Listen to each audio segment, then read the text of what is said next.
You are listening to Trophy Horse with your hosts, Tricky Mick, Alex, I Yield to No One, Sid, and Ender Phoenix.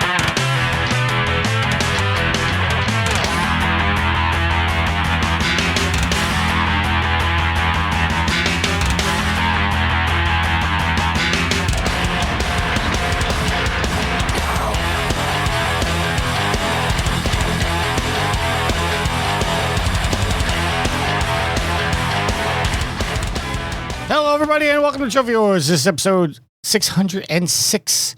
I'm your host, Tricky Mick, alongside with me, the man, the myth, and the legend. It's Alex. Matt, where are you, Matt? Fun fact about Tricky, hates spiders, is totally cool with scorpions. Go figure. They don't relate. They're both creepy bugs, that's why I asked.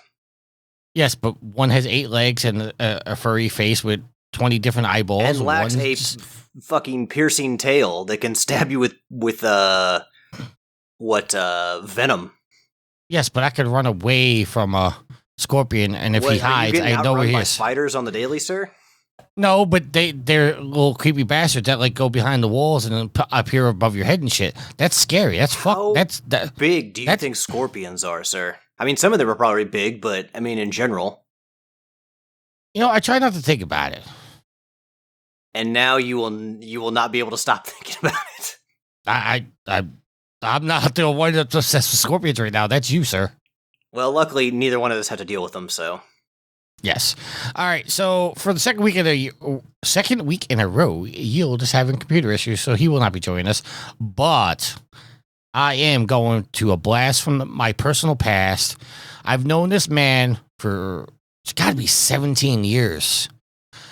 Benny, how the hell are you, dude? I am doing awesome, and it was really cool to hear from you. I know that we've kind of been in the same circuit for a very long time, and it's awesome to see that you're still at it, and I'm doing great.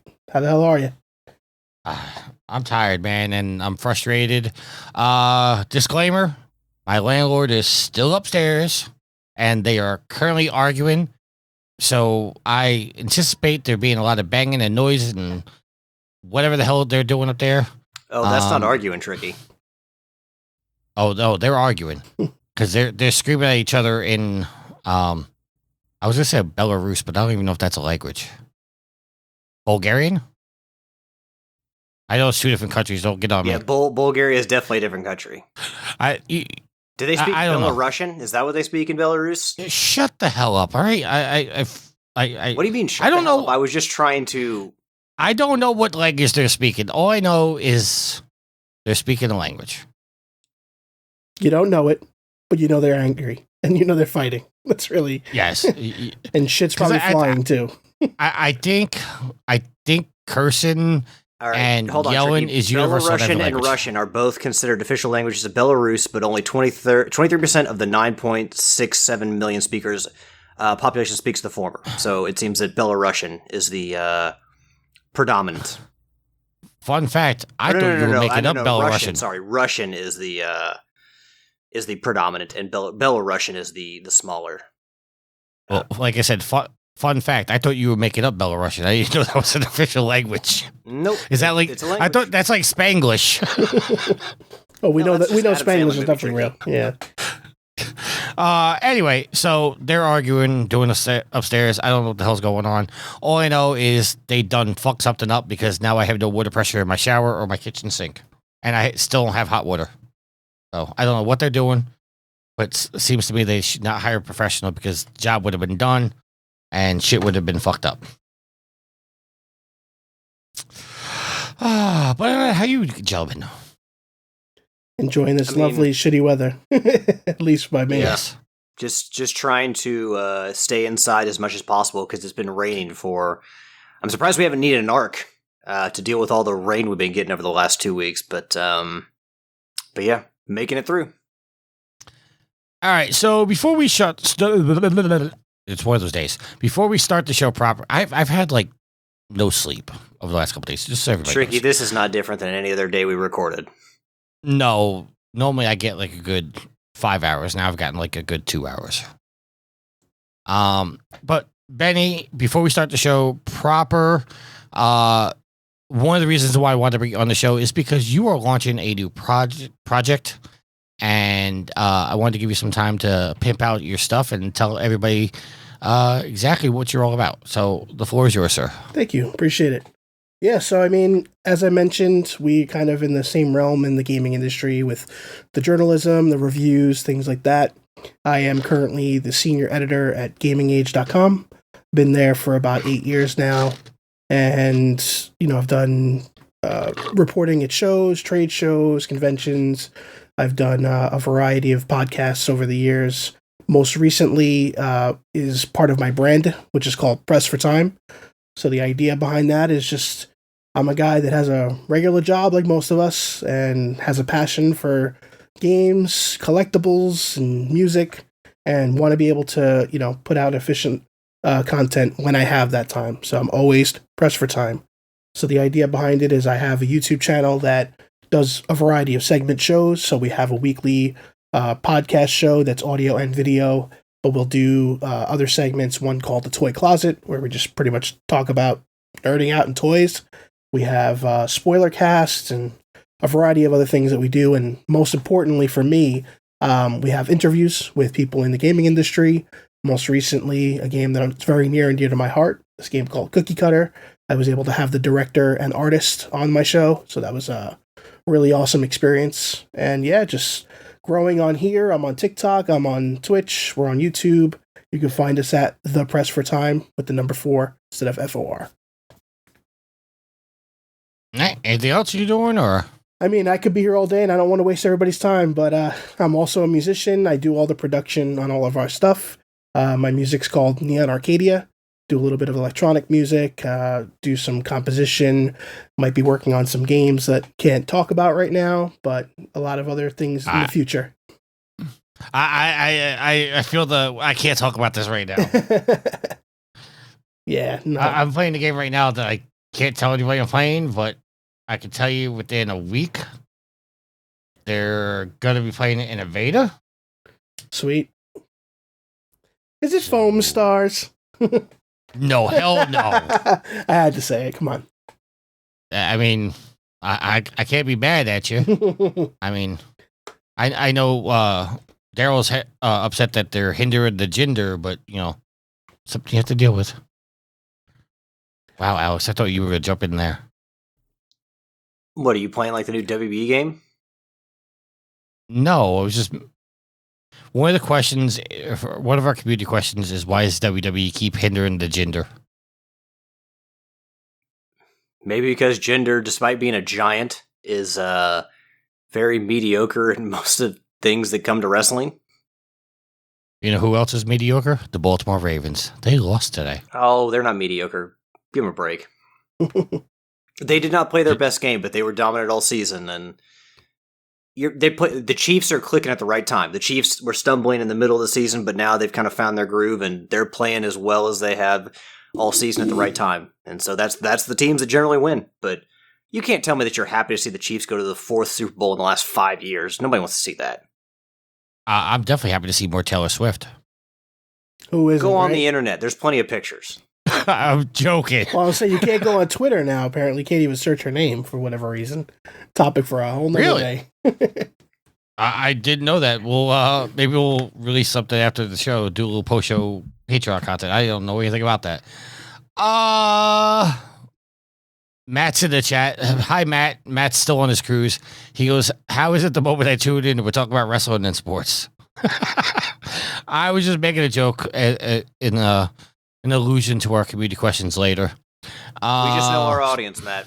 Well, I got yelled at earlier for being told we shouldn't talk about wrestling on a gaming podcast. Well, if you want to talk about wrestling, then just save it for after the show and release it as something separate. Anyone who wants to listen to it can listen to the wrestling bit. Absolutely. All right, so let's get into our updated trophy counts. I am level 899, total trophies of 29,786 with 825 platinums. Alex? I am level 501, total trophy count of 9,687 with a platinum count of 166 and 165. That's not right. You didn't update these. I just assumed Yield did. Yield can't even turn on his wrong, too? computer, apparently. How's he going to update the trophies? Yield was in the agenda earlier, so I just assumed he was updating trophies. Well, I don't know my trophy count exactly, but I know I have 167 platinums and 166 games. So I did get a platinum trophy since we last chatted. Yeah, my count's off too. All right, I'm just gonna assume all of these are off. Well, the only one that should be accurate is Betty's because he just updated his as the show was starting. All right, so apparently I am level 899 total trophies of 29,792. So there's a 6 trophy difference. Alex, if you want to vamp for like 2 seconds, I'm gonna guess that because I'm still 501, but I'm gonna guess that I'm 9,690 because I got the platinum trophy. Well, no, I would have needed 2. So 91. Because I would have needed 1 trophy to get the platinum trophy in Evil West, and then I got 2 in the game that I'm currently playing. So you are 9691. Yeah, 9691. Yeah. Okay. Benny, if you can help me and just do yours out of order so I can look up the other guys. Yeah, so I mean, ultimately, I am probably the low totem pole, which is okay. I'm at level 334. My total count is 4,695. And I have a whopping 2 platinums that happened within a month period late last year. You have 2 more platinum trophies than our usual co-host Matt, who has 0 platinum trophies. So, and Matt in the chat says his count is fine. I'm sure Matt was thinking his count is fine except for those 2 platinum trophies. Yield is level 505. Total trophies of 9976 with 181 platinums. And our man from across the pond, Sid, is trying to type this with one hand is just throwing me off right now. I could type with 2 hands, but I'm smoking a cigarette, which I know everybody's against. Why do I keep hitting D instead of S? Why do you keep smoking inside your own home? We're not going to talk about that. And Sid is level 883, total trophies of 26,499 with 828 platinums. And Matt, his count's the same. He's level 220, total trophies of 1,309 with 0 platinums in 0 games. Well, he has been on a cruise, so it's not like he's going to be earning trophies on there. It's not, even if he was home, he wouldn't be earning trophies. All right, so let's get into what we played. Betty, we'll start with you. This is not necessarily just PlayStation related. You can talk about anything you've been playing. What have you been playing, sir? Ultimately, trying to finish Alan Wake 2, because I just I want to be able to immerse myself in the last couple sessions. I just haven't been able to enjoy, just juggling the kid and everything like that. I don't know if it's blasphemous here, but I play a lot of Fortnite, and I play a lot by myself. So I do that to get my Metal Gear skin and all that other stuff. But I do play a lot of Cookie Cutter, as I've said before. I've beaten it. I'm playing it a second time now. All right. Alex? We got listeners who play Fortnite. Ain't nothing wrong with Fortnite. Me? Wait. Hold on a second, Alex. Uh-oh. I just got to ask Benny. Build mode or no build mode? No build. You're the man. Okay. All right. It's acceptable now. And Alex, go ahead. Thanks for the build. It's acceptable however you want to play it. No one's forcing Tricky to play Fortnite. No, just the build aspect of Fortnite is what drives everybody off. It's too much. Or if you're Ben, every part of it drives you off. Anything popular drives Ben off. What's that? Anything popular drives Ben off. Like I said earlier, finished up my platinum run for Evil West. Not long after we finished last week's show, I just had 1 collectible to get left in the game. Picked it up, got my platinum trophy, and I pretty much said everything I need to say about that game. But finally glad to wrap up the platinum trophy. Started playing A Plague Tale Requiem, which is one of the other free games for PlayStation Plus this month. We're getting close to the end of the month, so if you have not grabbed those yet, go make sure that you add Evil West and A Plague Tale, and then Nobody Saves the World, I think is the other one. Go add all those to your library, just in case you forgot. But, I mean, so I've always heard positive things about A Plague Tale, and I'm not far into the game, so my comments are based on, a few hours of gameplay, but I've gone through the first 2 chapters, and I don't think, at least going on what I've played so far, it's my style of game necessarily. I'm not saying anything like bad about the game, it's just this is not a game, knowing the gameplay style, very stealth heavy. You are kind of outmatched by the enemies in the game, so you kind of have to gain an advantage by surprise. You're more passive in combat than I really like to be. It's like going from like playing God of War Ragnarok and Evil West to playing A Plague Tale. It's a kind of a very stark shift in how you approach combat. So not my favorite type of game. I've gotten 2 trophies, so I'm going to try to finish out everything because, it's not a hard platinum to achieve based on what I've read. It's just kind of a slow go at the beginning. So hopefully it picks up a little bit. I know you do get other weapons besides a slingshot. You get knives, but the knives are one use only. So once you use them, they're gone.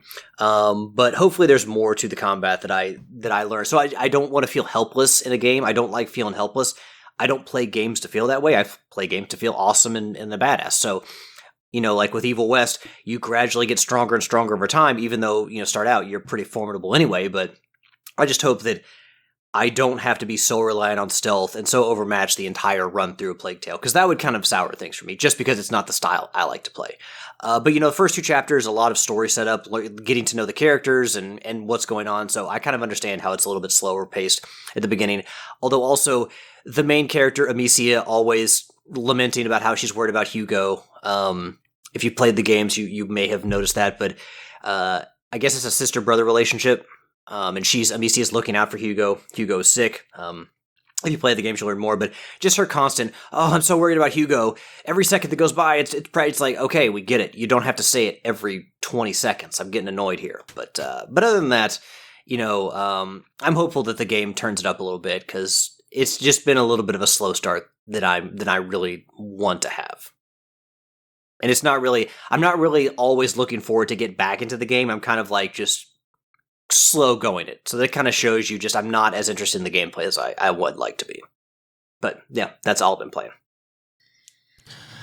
All right, and I have been playing Division 2, obviously, going into the first week of the... Okay, I don't know how I was going to phrase that. There's 2 more weeks left in the season. This is the first week of the global event. Next week's the last week, and then hopefully we get the announcement for the new season. And I'm very looking forward to the new title update, because they're labeling it Project Resolve, in which they're going through and overhauling a lot of systems and fixing a lot of mistakes. That are, obviously it's being called Project Resolve because they're resolving a lot of issues with the game.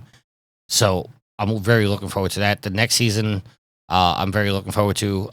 As you guys know, I've been reading the Division books, and I'm now into the 3rd book, and I'm trying to remember the author's name. I think his name is Thomas Parrott. Forgive me if I'm wrong. But the 3rd book is really wrapping up, really combining the story of the game into it's in the book. So it's really cool to see the 2 interacting right now, because normally the books don't interact. They normally just tell separate stories. So that's pretty damn cool. Obviously I'm playing The Last of Us 2 Remastered. Love that game. But I got to the point of the game that for me was the slow part of the game. So I took a step back from that, and I tried to go back to God of War Ragnarok, because I've been trying to get that platinum on the 4. Got to the part of that game that I really think the story really slowed down.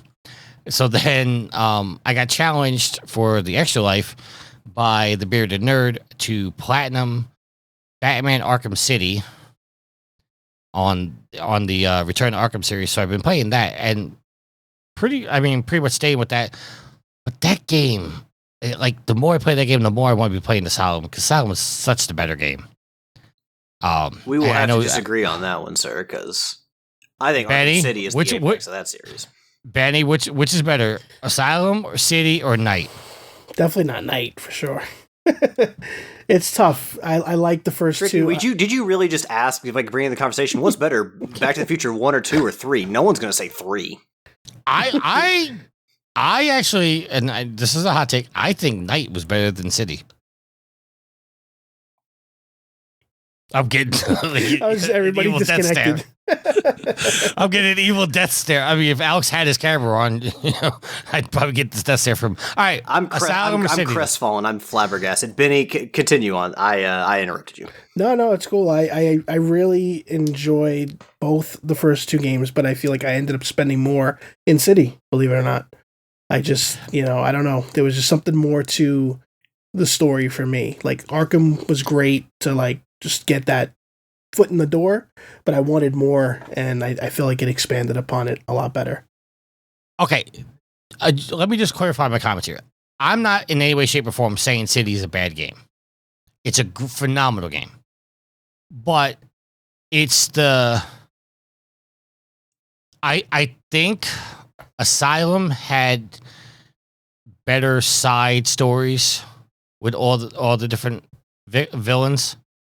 This one, it feels like it's all over the place, and every time I turn around, there's something else to do, which is not a bad thing, but it's like I can't focus. Like, I'm dealing with Zaz, I'm dealing with trying to get all the Riddler trophies. I got Joker in my ear. I got Hugo Strange talking about Protocol 10. I got Azrael running around. I got to find him. I just got caught by Mad Hatter. It just, and then the traversal in City, where I know, it kind of went open world with it. I'm getting annoyed with the gliding all over the city, because if you guys remember the map for Arkham City, there's like a U around this central part of the map. And if I have to go from the west side to the east side, I have to go all the way around. And it just seems like the gliding is just off. And especially I'm trying to do the AR training. It's like, okay, you have to do this, but you have to fly through this small little thing.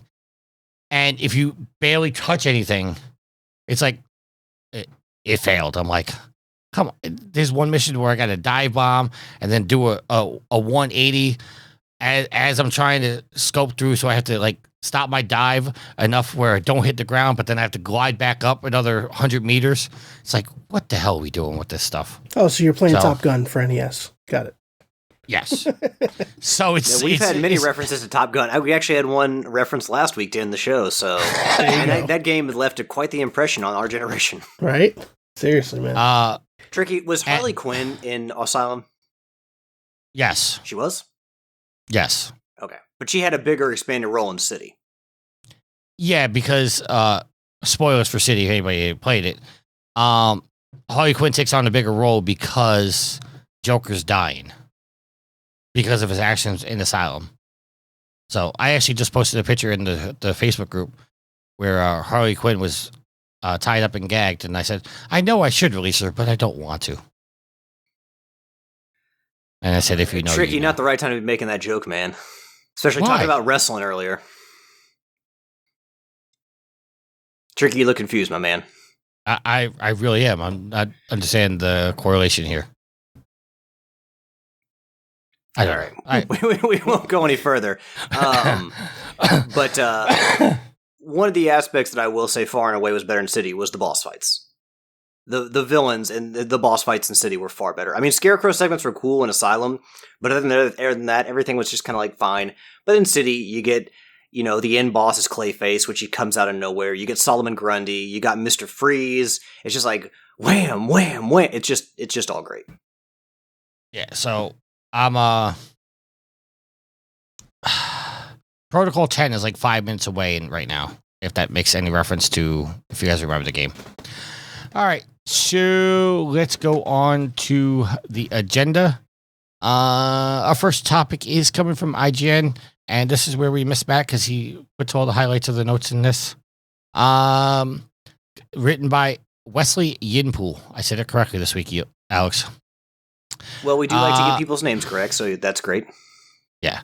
Sony's PlayStation 5 firmware 24.01, and I'm not reading the rest of the numbers, added new features to the parties upon its release today. The update, which weighs in at 1.18 gigabytes, lets you see lists of parties you've joined in the past via the Parties tab. The PlayStation website revealed. From there, you can restart a party by selecting from the recent list. Elsewhere, Sony has updated the PS5 for the Pulse Explorer wireless headbuds, which IGN gave a 7 out of 10. And as always, there was improvements to the system software and performance stability. I can go through real quick. With the update, you can now use the sound equalizer feature with the wireless earbuds. You can also now use the side tone feature, which makes it easier for you to hear your own voice in voice chats. When you have a Pulse Explorer wireless earbuds nearby, a notification will now appear to let you connect to them quickly, and then you can switch quickly between your PC to your PS5 through this notification. And that's basically it. But apparently, what they didn't tell us is that it also has now blocked the Cronus Zen. Now, Benny, I know you know what a Cronus Zen is. Alex, do you know what a Cronus Zen is? If only you could see the confused look on my face.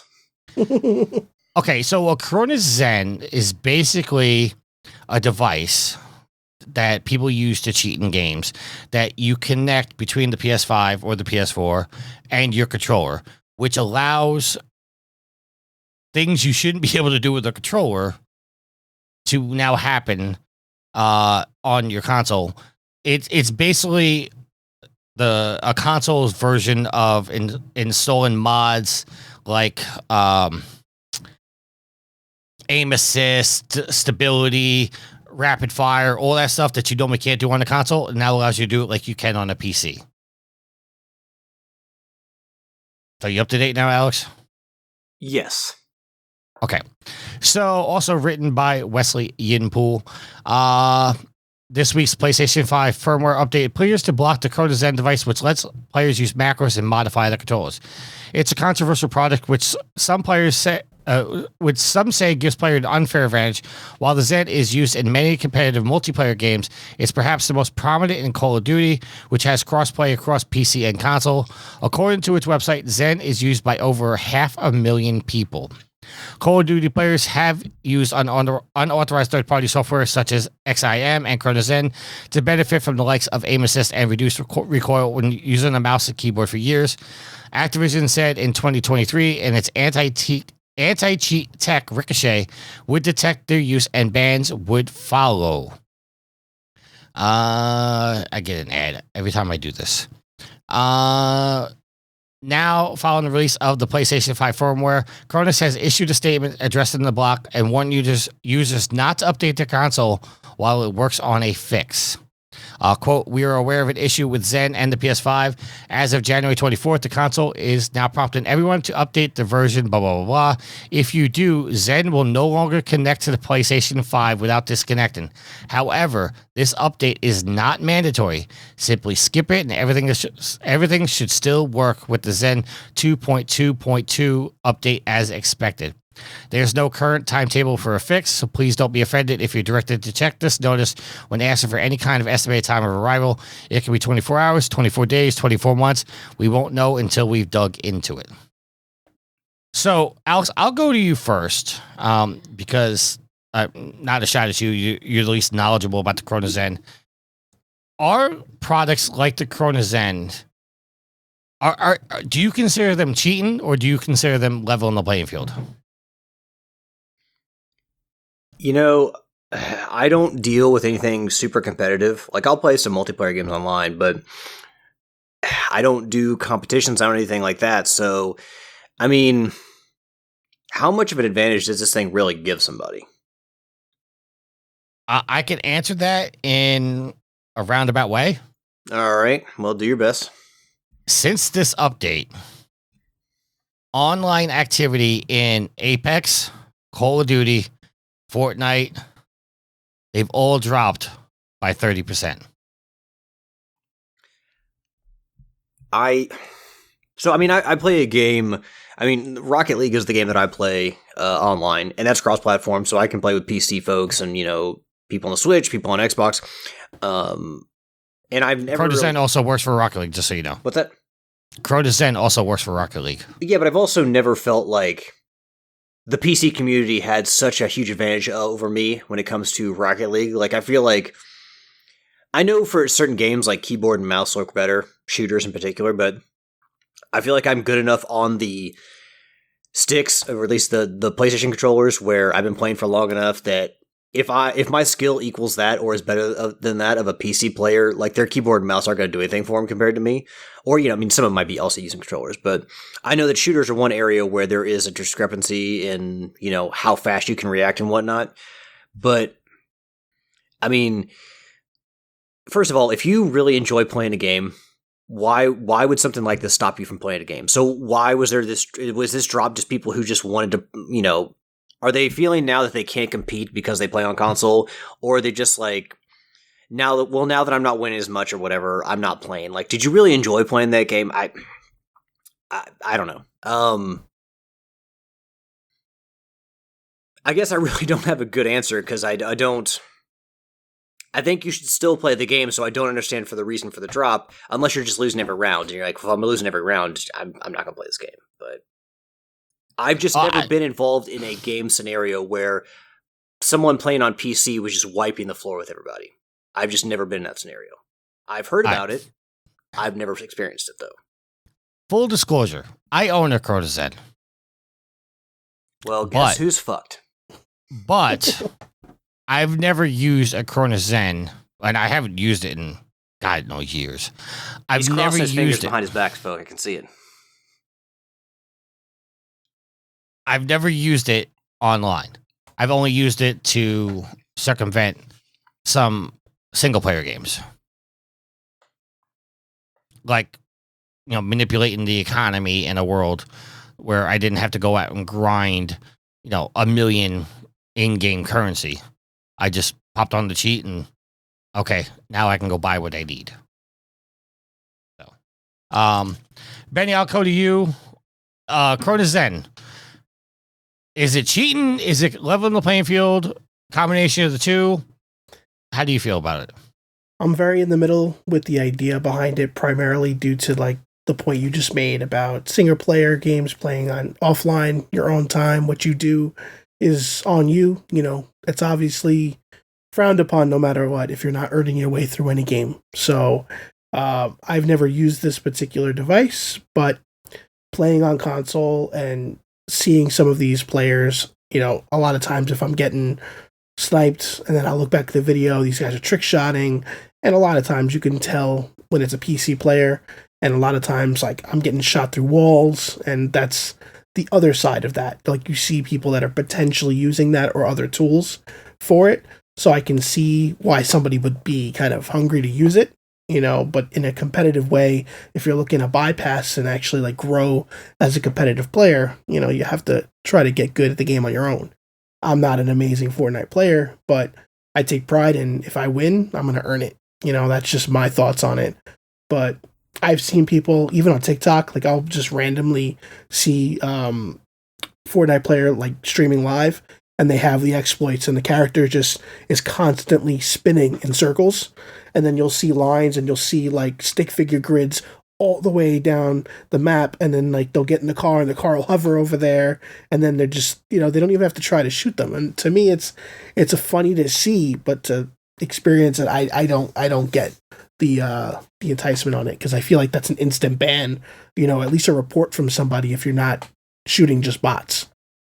Right. I kind of alluded to it a little bit. There's no denying that a PC player, let's just talk Call of Duty, and it's a game I don't play, but let's just talk Call of Duty for a second. I've always felt like a PC player has an inherent advantage over a console player, because mouse and keyboard, there's no denying it, is superior to a controller in the aspects of movement and shooting. So they put things like aim assist onto the consoles, to help you, track your shots a little better with a controller. I don't really think it equals out, but again, I don't play that game, so I can't really say that with any like confidence that that's what it is. That being said, if you're using some kind of third-party software, whether it be a macro or something like that on a PC or a ChronoZen on a console, if you use it in a competitive manner, I say, that's 100% wrong. But if you're just using it to manipulate your single-player game, I don't have a problem with that. Well, let me bring up this point, Tricky, because you talked about trying to level up the playing field of PC. But what if you're just playing in the PlayStation ecosystem and you're playing against other people on PlayStations? That would give you a decided advantage over people who are playing on other PlayStations that don't have them. Well, like I said, if you use it in a competitive scene, then I say, that's 100% wrong. But see, this is where like I get wishy-washy in what I'm saying, is because if I'm playing in a competitive scene and I'm playing against PC players, then I think not that it's right, but that it kind of equals the playing field a little bit in comparison to that PC player. But then, you got that thin line of, okay, am I too much of an advantage now? Or am I, because if I go into a Call of Duty Warzone lobby and there's 150 people out there, just throwing out numbers, let's just say 75 of them are PC players, the other 75 are console players. I'm not going to know when I roll up on random other person whether or not they're a PC or a console. So if I'm shooting a console player, it's unfair. But if I'm shooting a PC player, I think, I'm leveling the playing field a little bit. So it's a little wishy-washy, and it's a very thin line between the two. Well, and the company said, hey, don't update your console because it's not mandatory until we figure this out. Clearly, Sony's now targeted this thing, and if they find a workaround, they're going to squash it again. So, but again, this is. I think it's pretty interesting that they didn't. Like, we only know that the ChronoZen got blocked because Cronus came out and said it. PlayStation's never said, yes, we blocked it. Well, also, if you're PlayStation, Sony, you don't want to, if you're trying to block this thing, you don't want people to know this exists, because I didn't know this was a thing. So by coming out and acknowledging it, people are like they'll look into it and be like, oh, what's this thing? Oh, it does this? They're going to give them free publicity. Yeah. Yeah. Yes, but okay. I know you guys hate it, but let me play devil's advocate here. If you are Sony and you are blocking this thing, isn't it somewhat a good PR to come out and say, hey, we're helping to stop the cheating? That would not put it on the developer to put an anti-cheat into your software to stop this. Hey, we're actually helping Apex and Call of Duty stop the cheaters. No, because you look Wouldn't that be good PR? You've got something that people bought that now they can't use. You kind of look like the bad. To some people you may look like the hero, but to others you're going to look like the villain. Because, like you said, look at the drop in numbers for certain games online. That's true. All right, let's move on to our next topic here. Also coming from IGN. A spoiler, a lot of these are going to come from IGN. Also written by Wesley Yidbull. Wow, Wesley's getting some good press on this show. Voice actor discussed canceled Damian Wayne Batman game. There was an update to the story, so we'll get to that in a second. But the original story says WB's Montreal's Damian Wayne Batman game was canceled following a series of leaks that revealed too much about the unannounced project, a voice actor who worked on it had said. In a Twitch livestream, voice actor Josh Keaton said he almost played Damian Wayne in the Batman game, but it was canned after the details emerged online. Keaton, who voices Warcraft's character, which I'm not going to say, Aldurin Wryn, which I definitely just butchered. Said he'd taken part in 3 or 4 sessions as Damian Wayne before the project came to an end. Quote, it was a bummer, but they leaked everything, the whole plot line, not only the enemies and the villains and the rogues gallery, but also the concept art for them. They were doing such a different take on so many of the rogues gallery, it gave away everything that was different about the game, so it kind of sucked. The leak killed the project. The leaks totally killed the project.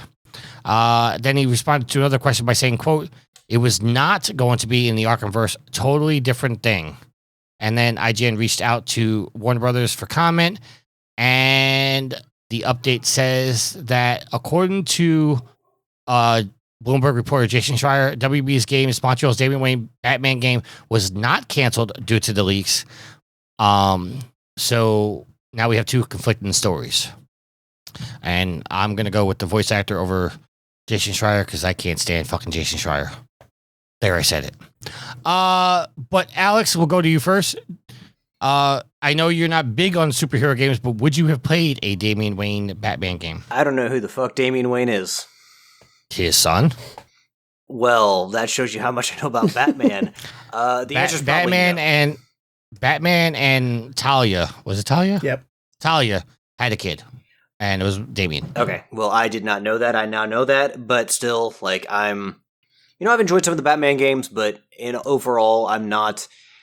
I prefer Marvel to DC, and even the Marvel games I really haven't bought into. So, yeah, I guess just my superhero apathy carries over. But especially with the character Damian Wayne, like, I don't care. I don't care about Bruce Wayne's kid. I don't care about Batman's kid. Like, I'll play as Batman. Everyone else, I don't want to play as like the other Robins. I'll just play as the Robin that I grew up with in the Batman movies, like Dick Grayson. But as far as like it's sprawling out to family members, it's not really something I care to play. And it's hard to be disappointed about this game because I never saw the leaks. I never saw anything about it, so it's kind of hard to be like, other than kind of shrug it off and be like, well, shit happens. Because, there was never any built-up excitement for this game because this is the first time hearing about it. All right, I will say that, very simply, I'll just quick and to the point, I don't want to play a Batman game if it's not Bruce Wayne. Benny, your thoughts?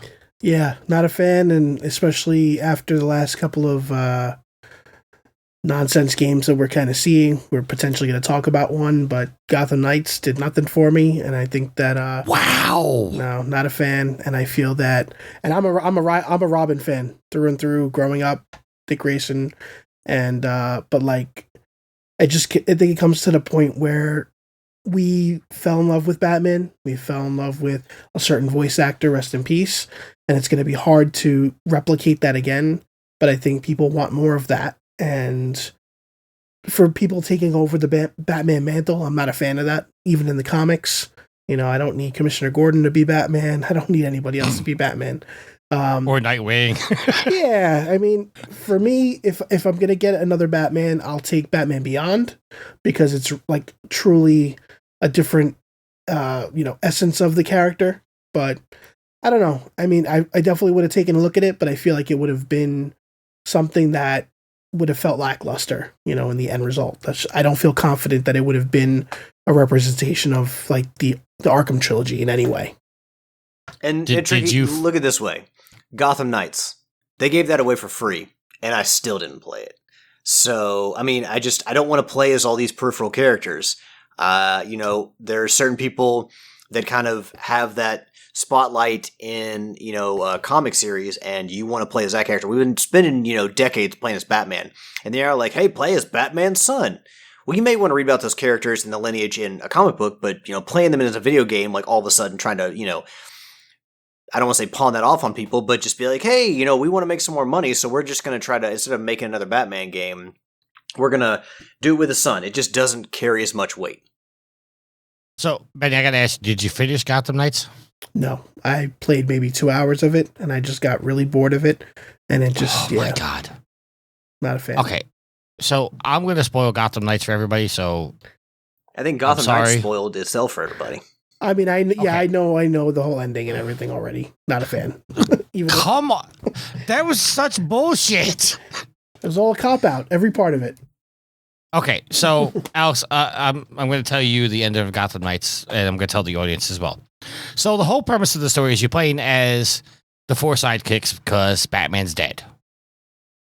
So I kind of knew the entire time playing that game, Batman was not dead. There was something going on. He was not dead. Come to find out, he wasn't dead because Talia revived him in the Lazarus pit. Literally 20 minutes later, he sacrifices himself and kills himself. Like, what the fuck? It's not my Batman. wow. Yeah, that sounds terrible. That sounds like a good way to piss people off. It did. It really did. It was the whole reveal. Batman's alive. Yeah. Go on without me. Boom. And he didn't even have to kill himself to save the world. It's like the reason he killed himself didn't even make sense. Sir, go on without you. I will go on without this game. Thank you very much.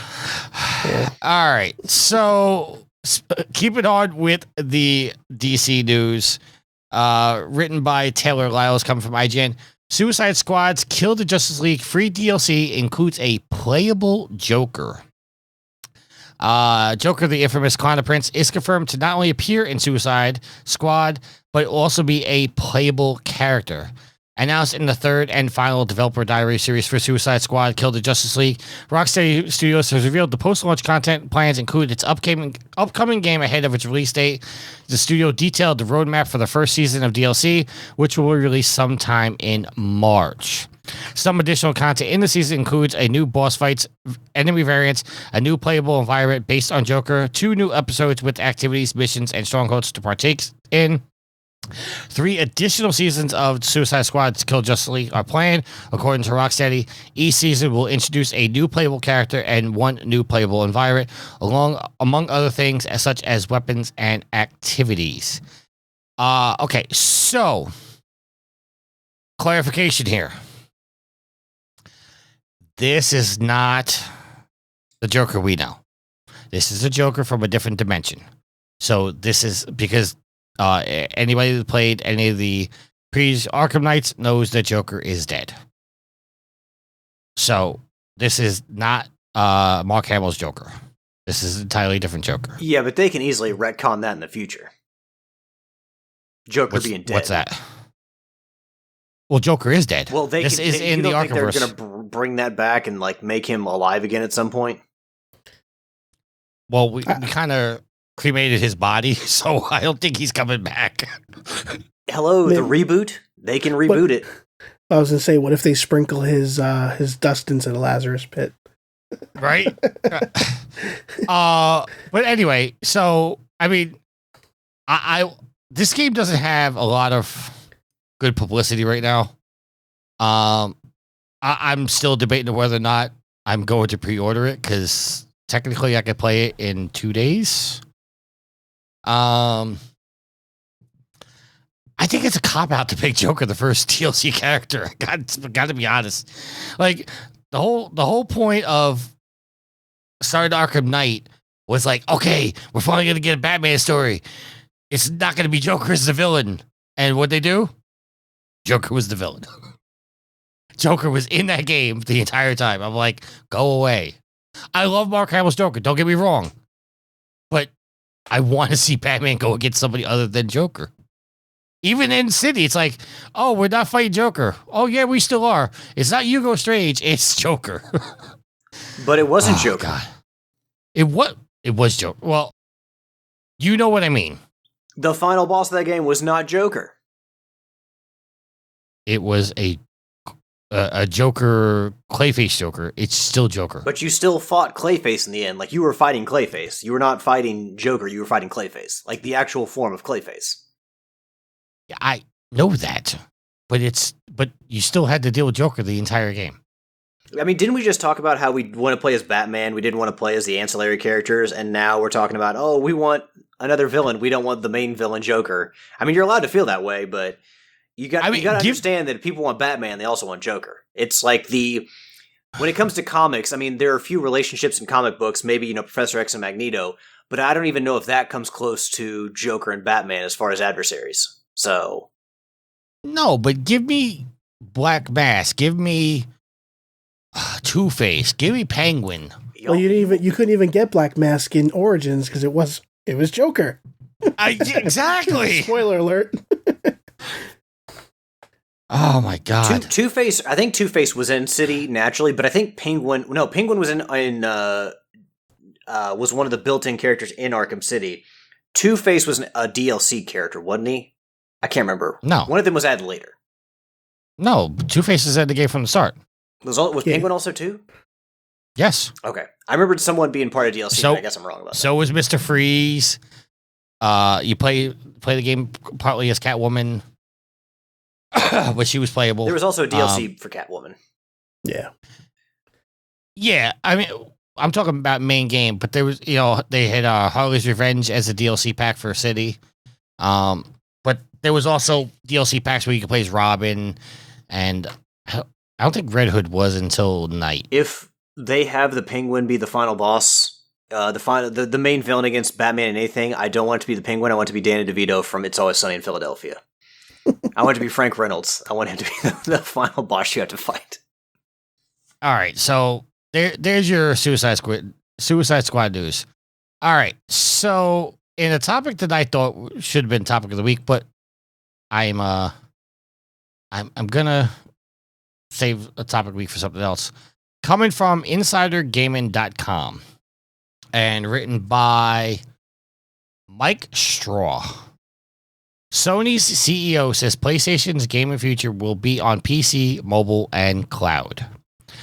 As the leading console maker in the world, Sony is in a special spot with the PlayStation 5 and its gaming business.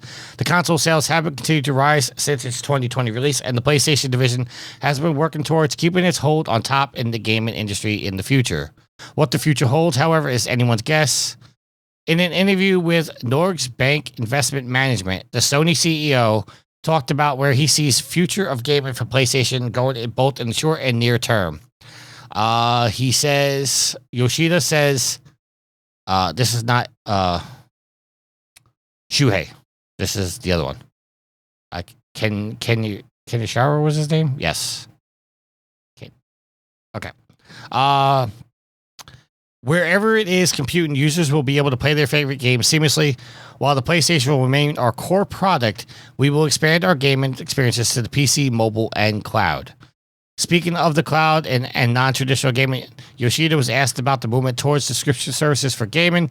It's something that, while he sees the value in, he doesn't believe it's a catch-all solution for gamers. Quote, people play games, usually play one game at a time. So the all-you-can-eat type of games that may not be valuable compared to the streaming services. So we'll kind of have a balance or hybrid service on the PlayStation Network, a subscription as well as a pay per content. End quote. Lastly, he was asked more recently about the Microsoft acquisition of Activision Blizzard and how it will impact the direction of PlayStation. Without really giving much away, Yoshida said that Sony will continue to work to give the PlayStation members the ability to play the best games with the best options. Quote, healthy competition is necessary for the gaming industry to grow, and as Sony, we believe it's important to provide gamers with different options to play. So we will continue our efforts to achieve this. Benny, we'll go to you first. How do you feel about Sony moving off of the traditional, where the console people, I mean, obviously the years past, they've been branching out. They're starting to do the PC. But how do you feel about Sony in general, just moving off of the traditional consoles? I think that unfortunately it's a matter of time.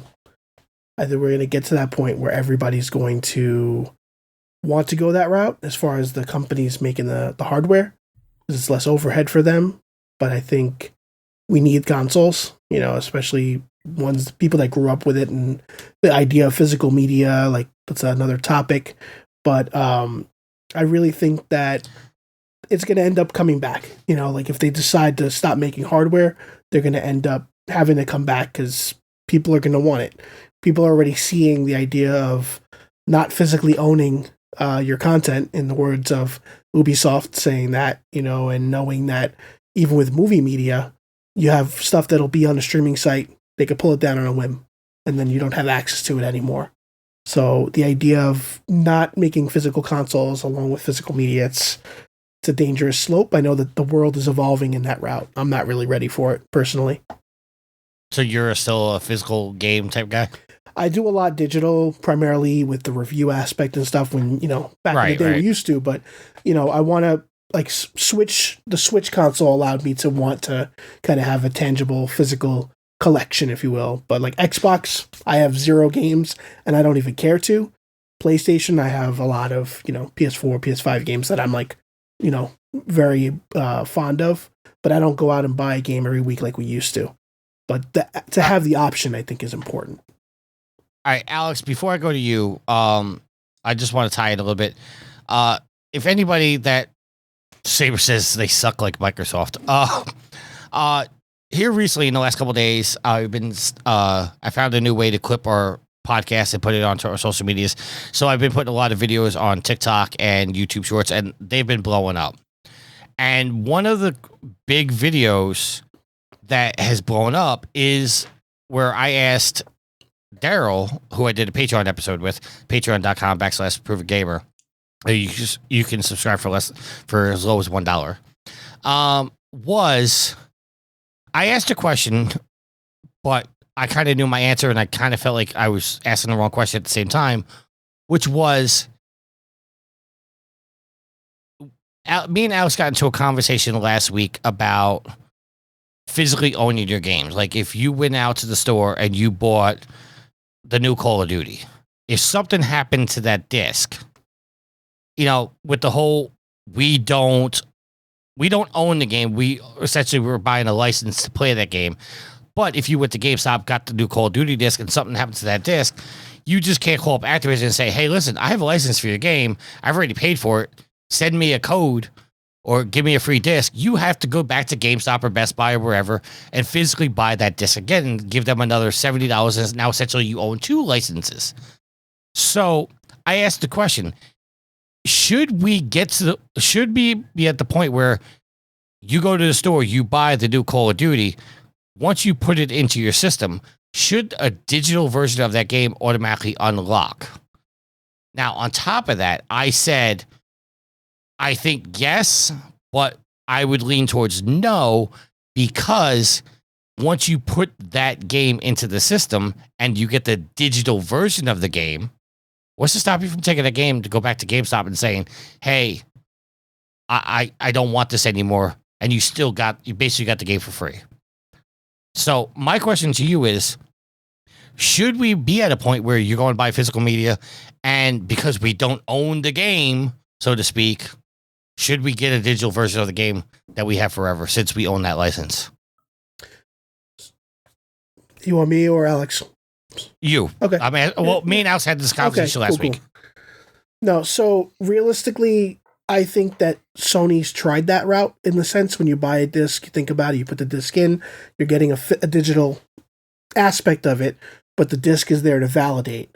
And the reason the disc is to validate is because they don't want you to return it. I think with the prices going up as they go, they should consider a similar option, but I'm going to use a different physical media as an option, as an example, better yet. Everybody know what this is? Everybody old like me? This is an audio cassette. Wow. Okay? I still buy physical audio cassettes from bands that I love. So what a lot of these bands will do is they'll do a pre-order before it comes out so they can get it printed, and they give you an option. If you pre-order it, you get a digital version of it along with your physical. And I think in the music side, a big part of it is primarily due to not everybody has a cassette player, and it's more for nostalgia. Like, I have a boombox, I listen to it. But giving a console, let's say Ubisoft, the kings of making games $100 for a deluxe version to let you play 3 days earlier, and like minuscule pre-order bonuses. $110. You get a digital license and you get the physical copy. You can revoke that license whenever you want, because you do that anyway. Give that option. You're making your little extra money. You're giving somebody another copy of the game. Yeah. But the problem is that resale market of selling it. Maybe the value of those games drop. So if you go to GameStop for a game that you get both versions, it's only worth $15 instead of $25 to kind of, break that incentive of keeping the disc, if that makes sense. All right, Alice, back to you, the article in hand. How do you feel about Sony moving away from the traditional, we release our games on console, and then now branching out to the PC and the mobile world? Well, the branching out to the mobile and the PC world has already happened. I mean, let's be real, that can coexist with the console market. Honestly, if Sony wanted to, with VR and all, and Sony might be spreading themselves too thin when it comes to certain things, like trying to do live service, trying to do all their game of the year story-driven games they've always done. But if they wanted to do PC, if they wanted to do, because they're just, putting the same games on PC that they developed for the PS5, if they want to do mobile, they could do all this stuff. But, so there doesn't necessarily need to be a death of the console. I think it's always going to be important for people to have, whether it's all digital or not, it's going to be important for people to have that box in their living room. Because for a lot of people, like, yes, there are TVs, smart TVs that have, like, apps and subscription services built into them. But you can, go to YouTube or Paramount or Hulu or Netflix through your video game console. So it's also a gateway to other media and not just playing video games. So I think it's always going to be important to have that box around. Just at the end of the day, just have that physical box. Even I think, even though I don't want a bunch of discs and stuff like taking up room, having a console is a lot different. It's like, it's one thing. It's, in one area, it's not taking up a lot of room. It's not hard to move. Even the PlayStation 5 is a little bit of a chunky boy. It's a little heavy, but still, like, it's not ever going to be, a huge burden to get around as, like, taking boxes and moving boxes and boxes of video games are. So, part of this strategy they've already done, moving completely away from consoles, I don't want to see that. I don't think they will. Especially, depending upon, I get it. They traditionally have had to sell consoles at a loss just to get people to buy software. So hopefully that's not the thing pushing them away from consoles, because I do think it's important to still have a physical thing that you play on in your home, whether it's PC, whether it's Switch, whether it's Xbox, whether it's, PlayStation. So to think that they're moving completely away from that, while I'm not shocked, or, that they might try that in the future, I certainly don't want that. All right. Moving on to our next topic, which is coming from thegamer.com. Written by, Lord, Alex, you had to find the article with a weird name. Rhiannon Bevan. Well, good thing Microsoft, you just told that person they have a weird name. I'm sure they're not going to listen to this. Microsoft has reportedly shut down its division for physical game releases as part of yesterday's mass layoffs. If you don't know, Microsoft went through some layoffs following the merger. 1,900 people. Yes, which is approximately just under 10% of their overall staff. All right, before we get into this, Saber says, here's the overall problem. Let's say you do something that social media doesn't like, and they take away your operation abilities for said game or said system. Okay. Okay, so back to the story. This comes as an increase in number of new releases opt to release digitally, skipping a physical launch entirely. While this doesn't mean that Xbox is leaving the physical games market, it was later noted that these roles could be outsourced. It suggests that such releases will be deprioritized. This would fit in with Microsoft's strategy in this generation, which seen heavily pushed on its digital-only Xbox Series S model, as well as an increased focus on bolstering its Game Pass library.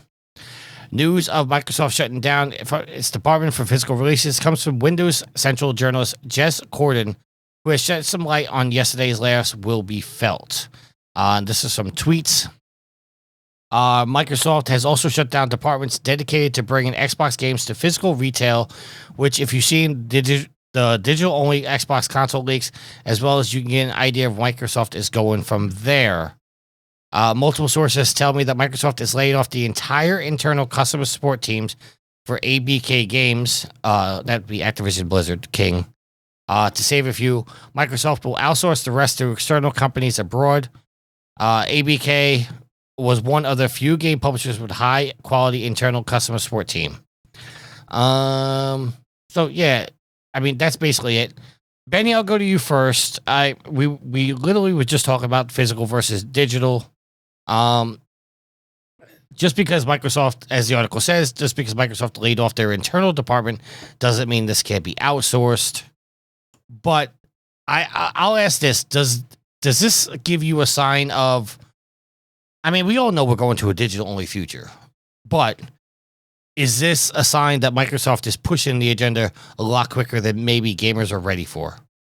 I think 100%. I think the biggest challenge here is knowing that people are still buying physical media. I think from what I can see, I feel that maybe with Microsoft, people are probably not buying their physical media as much. Because, I mean, that's a big thing. If you go to a GameStop, you compare the library on the wall, the Microsoft section is usually significantly smaller.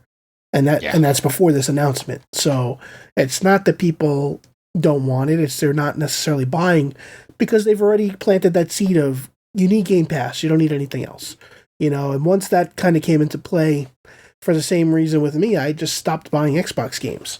You're giving me Gears of War, you're giving me Halo, I don't need to have a disc. You can go see Best Buy selling it for $2. They can't give it away half the time. So what does that show in the value with their product? I think if Sony made the same announcement the same day, the conversation would be very different. See, one of the ongoing comments that I keep saying on the show, and I think, Alex, you kind of parrot a little bit, and I know Daryl parrots as well, is I cannot understand how Xbox is making money when they are giving away their top tier games for free day one on Game Pass. You spend, 10, 20, 30, $40 billion developing the game, and then you give it away for essentially $9. Because, I mean, let's be real, most hardcore gamers, they get a brand new game. A month is more than enough time to beat that game. Correct. So you're basically giving the game away for $10. So I can't see how Microsoft is making money. Me personally, I will not own an Xbox. But if I wanted to go play Xbox right now, there's a free download on my Samsung TV that gives me the Xbox app that all I got to do is pair a DualSense controller to, buy, Game Pass for $1, and I can play Xbox games on my TV. No console needed. So at this point, why do I need to buy a physical copy of the game when you're giving me everything, including your internal games, your first party games for basically nothing on digitally? I will definitely say one thing when it comes to Xbox, being somebody that has all the consoles, I play it all, but the Xboxes are the ones that are definitely played the least. But the other aspect that I look at is I compare it a lot when I have discussions with my wife about physical media and streaming. We live in a world where we have so much at the snap of a finger. Just like in the old days with cable TV, we used to always say, "Oh, we have 1,000 channels and there's nothing to watch." Right. When you have Game Pass and you have the PlayStation Plus and all these other options, even with the Nintendo subscription, you have a plethora of software ability to play all these games. But how many of those games are you actually going to play? For me, with the Game Pass, I've had less incentive to play because I'm like, oh, it's on Game Pass, I can play it whenever. I think the last game that I was truly excited for on Game Pass and that I actually played was Carrier, which was a while ago. There's all these other games, like Hi-Fi Rush came out. I'm like, all right, cool. They're not driving me to blow the dust off my Xbox and play them regularly. You mean you didn't want to play Redfall? What happened? I was going to say, you telling me you didn't want to play Redfall? Come on. We're not going to have that talk, right? Please, get out of here. But yeah, I mean, that's a perfect example. You have games by some great studios too, and I think that merger created a catalyst of like, hey, it's not necessarily the developer, but something's changing. Arcane has put out some amazing games. That was not one of them. So, it kind of speaks to kind of what Microsoft's doing. And again, I'm not a Microsoft hater, but I think that a lot of their money is coming still from OSs and computer builds and licensing and that aspect. I don't think the Xbox is that infrastructure that they're making that money on other than Game Pass. Because they're making money off nothing. They're just regurgitating a license that they'll pull that stuff on a whim, which they do all the time. And that's another thing. If I go to put my Xbox on, it's been 6 months, I go to play a game that's on Game Pass, I see a big exclamation point. It says it's not on Game Pass anymore. I'm like, oh, right. Guess I'll never play that. So, free up space. All right, Alex, you wanted to add this to the agenda. The floor is yours, sir. Yeah, I mean, this has been a hot topic from within our community, and I think this is a big step for Microsoft to take. I mean, you look at go into a lot of retailers. Best Buy's got a tiny video game space. Walmart still has a decent sized one, but Target has almost nothing. You can tell the retail market for video games is shrinking. So for some company like Microsoft that is focusing so much on cloud, I mean, it kind of makes sense for them to take the step when so many retailers are backing off. They're like, well, why are we going to print discs if all these retailers are kind of backing out? And then, let's be honest, most of these companies would love to see GameStop die. They don't want GameStop around. So why would they continue to print discs to help GameStop in any way? If they can, they kind of feel like, I guess this is the time to put the foot to the throttle, where you've got retailers are dumping physical discs and GameStop is dying. So why not, throw fuel on that fire and push people further into digital by doing something like this? You've already got people hooked on Game Pass. You've already got them subscribed. Like Benny said, you don't necessarily feel like you have to go out and buy their physical media because, it's just their subscription service and it's so easy to use and so widespread. So Microsoft is just taking this point in time to push the agenda further. Because these companies, Sony too, they don't want to have to pay to do discs anymore. They don't want to have to pay, they don't have to have retail space where the retail middleman takes a cut. They want to sell direct to consumers. They won't have to deal with trucking physical discs around. So cut out the middleman, sell direct to consumers. That's really, and not just in video games, but in a lot of businesses, selling direct to your consumers is the best way for these companies to go because it just cuts out so many expenses. So it doesn't surprise me, but again, I feel like this is an incredibly important moment because now that Microsoft's done it, and if people don't revolt, I mean, Benny did say that it's a little different for them than for Sony and Nintendo, and like him, I also still purchase Switch cartridges. There's something about owning a Nintendo system and buying physical cartridges that I just have not yet ready to let go of yet. But, if Microsoft gets away with this and people don't complain too much, maybe in the near term, Sony does it too. I mean, I think Benny's right where they can't do it as quickly as Microsoft, but this is the first of a really big development and another step in the direction of all digital. And I think you're going to have a lot of people, kick up dust about it, complain about it, worry about it. And I understand the worry, but also I guess Microsoft looks at it, it's like, hey, what are you going to stop playing games? You've been playing games your entire life. You're not going to stop playing games. Some people may. But I think for a lot of people, that's just bluster saying that. I think they're going to keep playing games regardless. It's just going to be a different form. And they may spend less on games. They may not buy a digital copy of games because they don't feel like they own it. They may just buy into a subscription service and play whatever they want. Or, whatever's on the service. So, but yeah, Microsoft to do this, not surprising. And I think a lot of people saw, a lot of layoffs coming once the Activision Blizzard deal went through and they integrated a lot of those people into Microsoft. But Microsoft probably sees this as the perfect time to do this because it's, like I said, you walk into a retail store, game sections are sad. Like they're, my Best Buy by my work doesn't even sell DVDs anymore. They're like, I know they're giving up, physical media, but even a month, 2 months ago, that Best Buy had no DVDs. So it's just, you go to these sections and there's just nothing. So why is Microsoft can continue to print out all these discs and send them to where? Nowhere. Yeah, I mean, it was revealed, I think about a month or two ago, they announced that Best Buy was going to stop selling physical DVDs and stuff like that. I think in today's day and age... Well, and hey, WWE announced that they're not going to do physical discs anymore.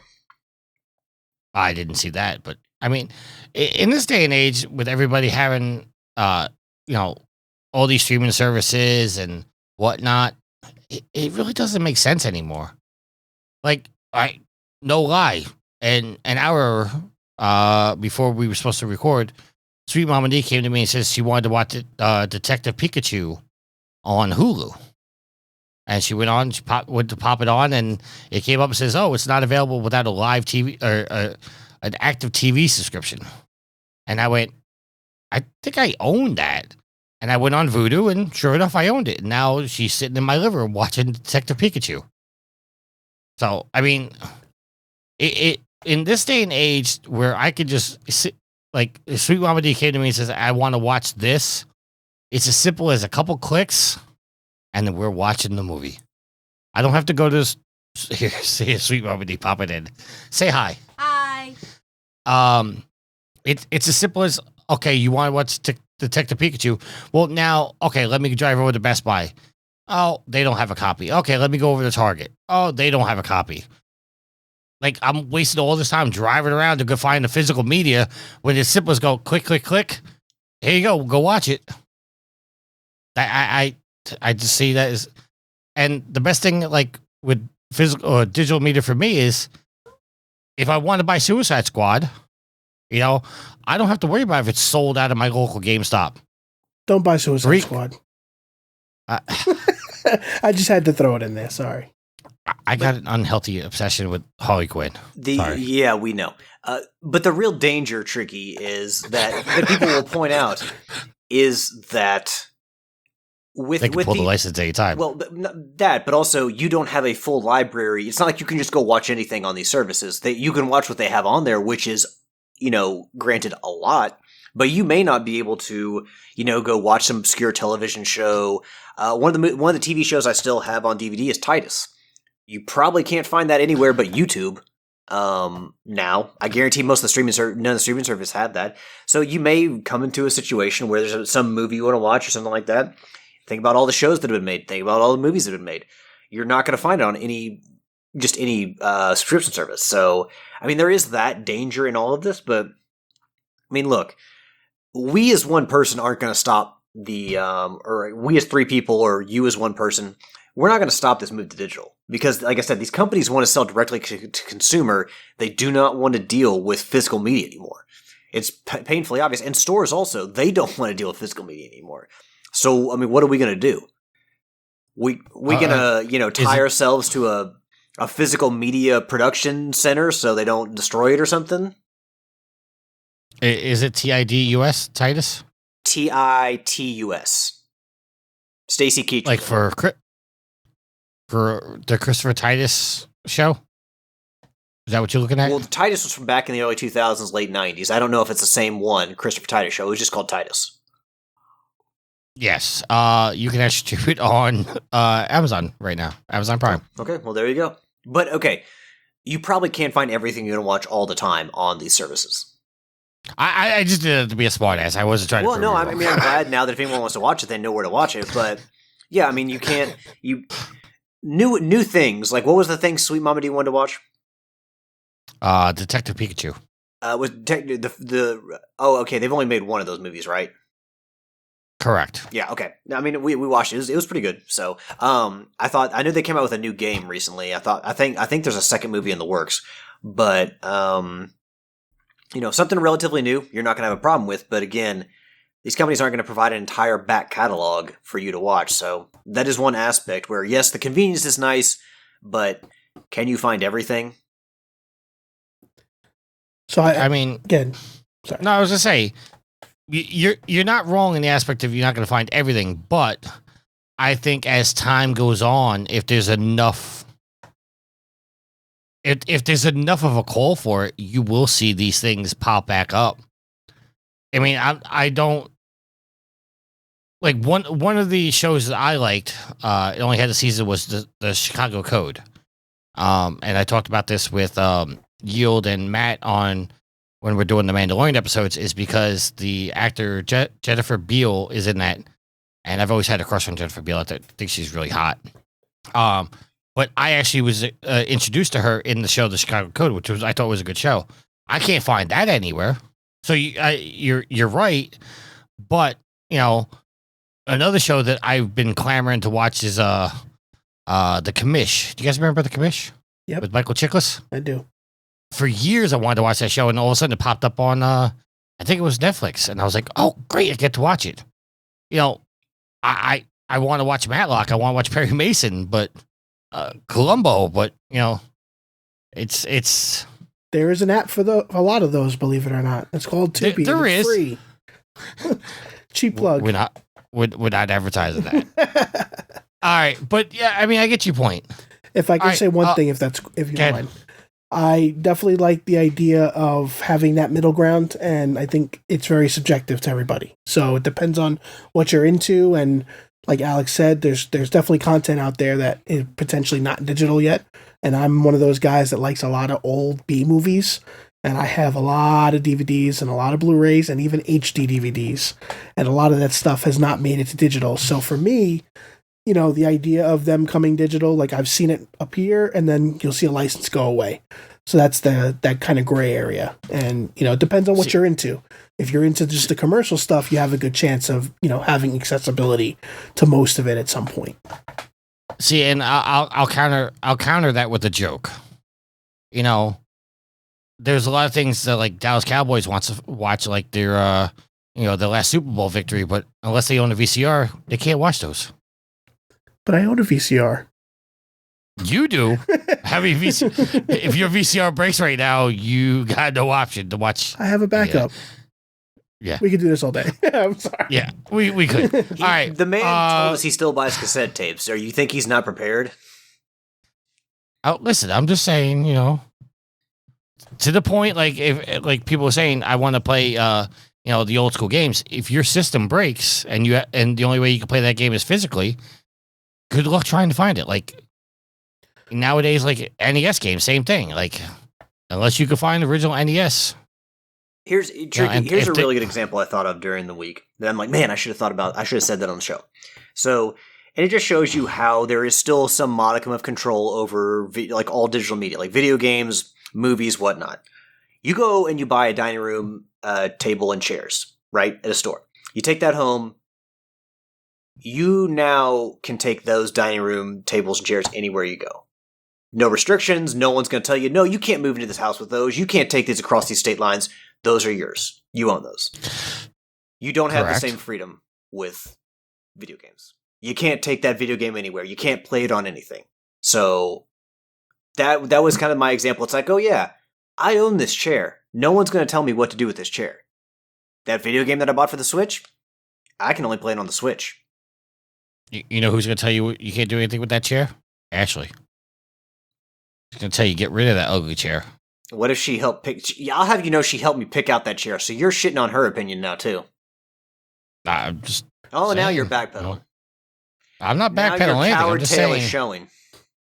I'm just saying that, you know, when it comes to furniture, when I moved in with my significant other, a lot of my furniture went to the wayside. That's all I'm saying. Well, we know who the dominant person in that relationship is, Tricky. There was never any question about that. All right, so Benny comes to the point of the show where when we have our first time guest on the show, I ask him a question. We're going to go to a list of questions. Some people love this. Some people hate this. I want your opinion on this soundbite. Time to check my social media, yeah. Love it or hate it? I'm sad that I know it on both aspects. I know where it's stemming from, and I know what it is. And it's fine. So, some people love it, some people hate it. Speaking of hate, first list of questions come from Daryl. Daryl wants to know, why does the WWE continue to hinder Jinder? I replied by saying they didn't even let him rumble, which was true. Yield says that's because he sucks. V comes in and says, sir, this is a gaming podcast, not wrestling, in which Daryl decides to reword his question and says, okay, why does WWE continue to hinder Jinder in WWE 2K24 available on PlayStation 5 this March? Nice plug there, Daryl. And then Homer goes, finally, somebody has the guts to point this out. And then V says, I mean, Matt shuts down and doesn't talk or react at all. Gamers unite. So, Benny, I don't know if you're a wrestling fan. I think you are. Why does the WWE continue to hinder Jinder? I just think, you know, full disclosure, I don't watch wrestling like I used to. I was a big fan for a while. I think it's very stale for the most part. It's gotten so much better. Yeah, I think with Jinder, it's just, I don't know. They haven't found the thing that works for him. And I don't think he's found a thing that works for him. I will just say this. They need to bring back... Oh, God, why did I just blank on his name? The Bollywood Boys? No. Oh, God, what was his name? He had a I Have Kids thing. Heath Slater? Yeah, they need to bring him back because he's literally the only member of the three-man band that's not won a title yet. How is that going to not hinder Jinder? That's not helping the question, Tricky. You're giving a title to Heath Slater. No, I'm just saying every member of the three-man band has to win the title. Well, they're McIntyre not won? putting any heavyweight title on Heath Slater. I'm sorry. Well, I mean, you say that, but they put the heavyweight title on Jinder. You do remember why they did that, right? I know why they did it. They were trying to, pump Get up into business that in market. India. So like, hey, Jinder. All right, so why is WWE hindering Jinder, Alex? I mean, he has done well in spots. I thought he's done some good mic work recently, but he's not the world's greatest wrestler. He's not a guy that they've ever gotten behind. See, the problem was for the longest time they basically positioned him as a jobber. He's never, until like they wanted to do that push where he beat Randy Orton at Backlash and won the title. He's been positioned in the low card. Not a guy who's going to go out and win a ton, and then they, try to flip the switch, and you can't do that. Now, they presented him well, but still no one believed the in-ring part was real. So he, for too long, he was just a guy who was just lower mid-card, and, what are you going to do with that? All right, back to the video game questions. V wants to know, if you could be one video game character, which one would you be? Alex, we'll start with you first. Mega Man. Because Okay. I got a fucking arm cannon, and no one gonna fuck with me. And I got, except Dr. Wily. and I can, take over. Well, how well has that worked out for Dr. Wily? Because I don't think he's won yet. But yeah, you can take on other powers and like shoot like metal blades out of your gun. You get shield power ups. Like Mega Man's the fucking man. He's old school. I grew up with Mega Man, so who else am I gonna pick? All right, Betty. Gonna have to say Alucard. A man that's lived forever, will continue to live forever, smart enough to stay alive, and kind of picks the right cards and chooses sides when he needs to. Has a plethora of weapons at his arsenal, and has had some of the greatest battles, in my opinion, in video game history. See, this is weird to me because I don't really want to be a video game character. Tricky wants to be Joker, so he can get close to Harley Quinn. I was just gonna say that. I mean, You can say Arkhamverse, it's a game, and you kind of fall in that category. see, okay. Here's the thing, and I tried to teach Sweet Mama D this. Like, nobody should ever idolize Harley Quinn because that girl is dealing with some serious Stockholm syndrome, and that's never a good thing. If we're gonna cross comic books into video game characters, I think I'd say Iron Man. I want to be Tony Stark. His intelligence, his money. I think that's who I want. Yeah, but we're talking about primarily a video game character. Get video game character first, and not like a comic book character. Wait, hold on a second. You can't criticize me for saying Iron Man when you literally just said I wanted to be Joker so I could meet near Harley Quinn. Well, I was just joking. That's clearly. crossing the same line. That's crossing the same line, sir. I was joking. That wasn't. It's supposed to be a real answer for you. Pick. I don't care if it's one of like the captains from the division. Try to pick a video game character and not someone who has appeared in video games but was a movie character and comic book character initially. You can do it. See, these questions always throw me off because I don't ever. What about Link? You don't want to be Link from Legend of Zelda? No, because he never talks. Tricky. I've heard some people say it would be better off if you didn't talk. Moving on to the next question. What a cop-out V answer. also wants What a Gotham Knights answer right there. You know what? I'll come back to it if I think of an answer. V wants to know which video game music series, what video game series music would you watch an orchestra play? We'll go to Benny first. Anything Legend of Zelda or Castlevania, but I'd say Castlevania doesn't get the love that it deserves.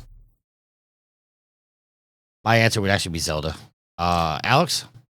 I would also like to see Zelda, and there actually are, like Zelda reorchestrated, there are things out there that are done that you can listen to, like Gerudo Valley, which always sounds phenomenal. Song of Storms, all that kind of stuff. I get a different answer. Orchestra form. But, to deviate, so Tricky and I don't have the same answer, I would have to... Actually, I'm going to change you're my not. answer. Fine. Yes, I am. Well, we all kind of had the same answer, but Well, Tricky, what do you I change thought your of a answer bet. God of War. to? All right. When I gotta admit, when they did the God of War 2018 reveal, that orchestra playing, It's awesome. that shit got my blood pumping. That was fucking cool. So the God of War 2018 on like that mythology. All right. Well, I've been listening to a lot of on YouTube. A lot of artists do like updated version of the old Mega Man songs. Like with like bands doing entire like electric guitars, drums for like Turtles in Time, the old Mega Man games. So like, while I would like to hear classical versions of those, I do think that kind of how I've been listening to those songs, like metal version of those songs, have really like kind of the best format for those because they're just like they get your blood pumping, they get your heartbeat up, they get you ready to run through brick walls. But as far as like orchestral, I saw Video Games Live where they did, I think, at least one or two Banjo-Kazooie songs, and they were really fucking good. So I'd have to say, with like Mad Monster Mansion, Freezy Pete, Treasure Trove Cove, Mumbo's Mountain, like there's a lot of good music. Grant Kirkhope did a lot of good stuff in Banjo-Kazooie, so I'd like to see orchestral Banjo-Kazooie. All right. Before we move on to our topic of the week, I have to catch up on chat because apparently I've been ignoring it. So some of these questions or some of these statements are probably going to be, dating back to a couple topics. These all come from Saber. Saber says the only subscription service that has ever been successful is Netflix, and that's because they were the first in and best dressed. I don't know that Netflix is the only one successful, but they are. I think they are the best streaming service out there. I mean, I would say Hulu's very successful. I would also say Amazon Prime is successful too. But Amazon Prime's weird in that you also get the streaming music and like the delivery bonuses and all that kind of stuff. So that doesn't necessarily stand alone unless you can just buy Amazon, like the streaming television or music, or excuse me, movie and TV service on its own. You can buy this things, and it also integrates into like Movies Anywhere, so you can get it on Vudu and all that other stuff. So yeah. Saber says they remove movies all the time because they lose their license. Sing like with the Prince of Egypt. Okay. He says even if you own the digital version, the whatever you download from concludes license.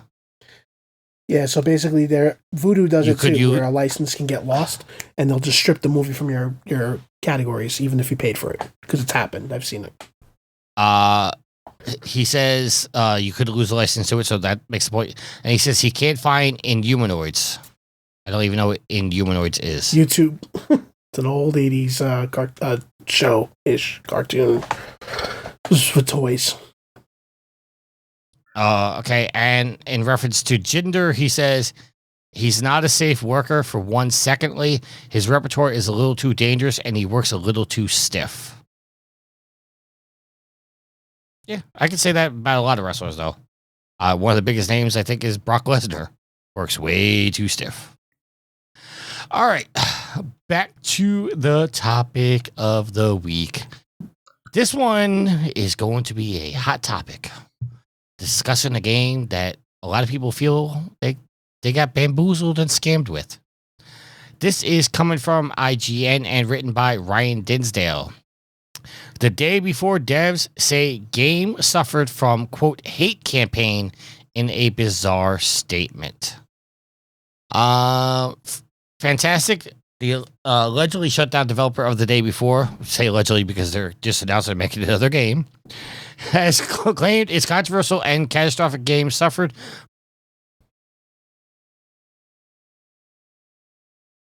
from a hate campaign in a bizarre statement published online.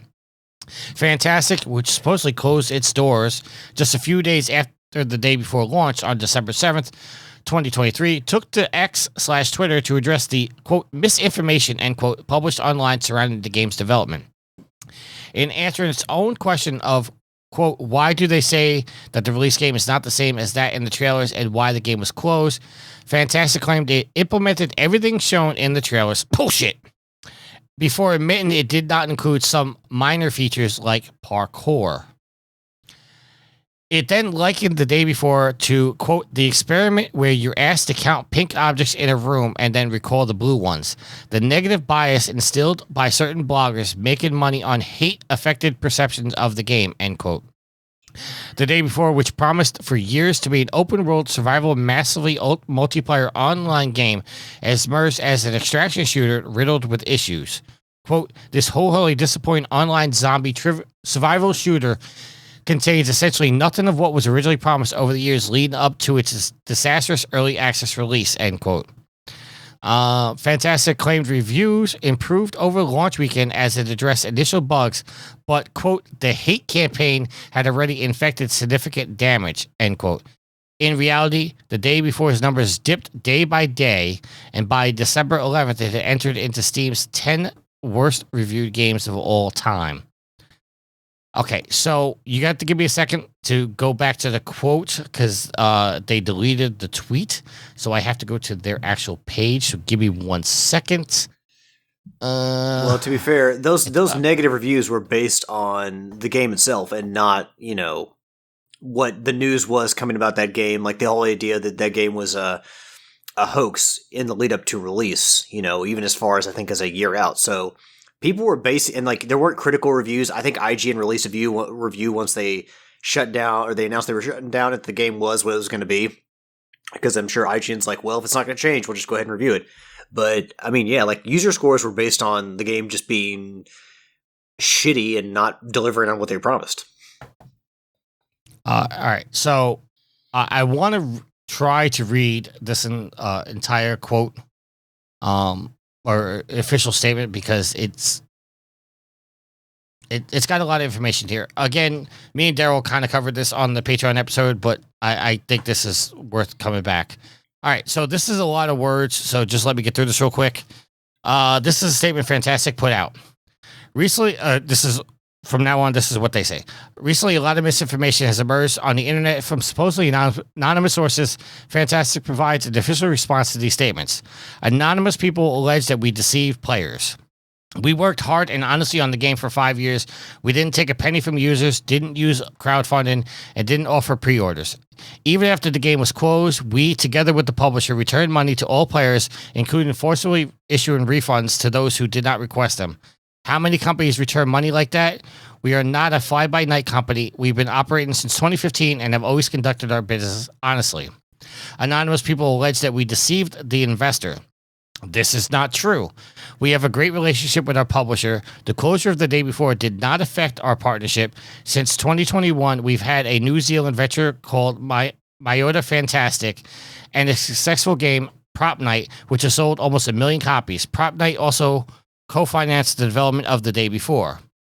Anonymous former employees tell different stories about the development. We're unsure whether these employees are real or not. We've had an excellent relationship with our team. Despite being a single indie company with a limited budget, we assisted employees with relocation and healthcare and helped some of them buy equipment and their mortgages and other personal matters. We offered an extra non-working day off each month, vacation pay, and timely salary payments, along with the option to work remotely. Our low turn rate and the fact that half those people who left returned to the company demonstrate a positive work environment. 100% of the team did everything they could to make the day before a success. Who made money on the day before?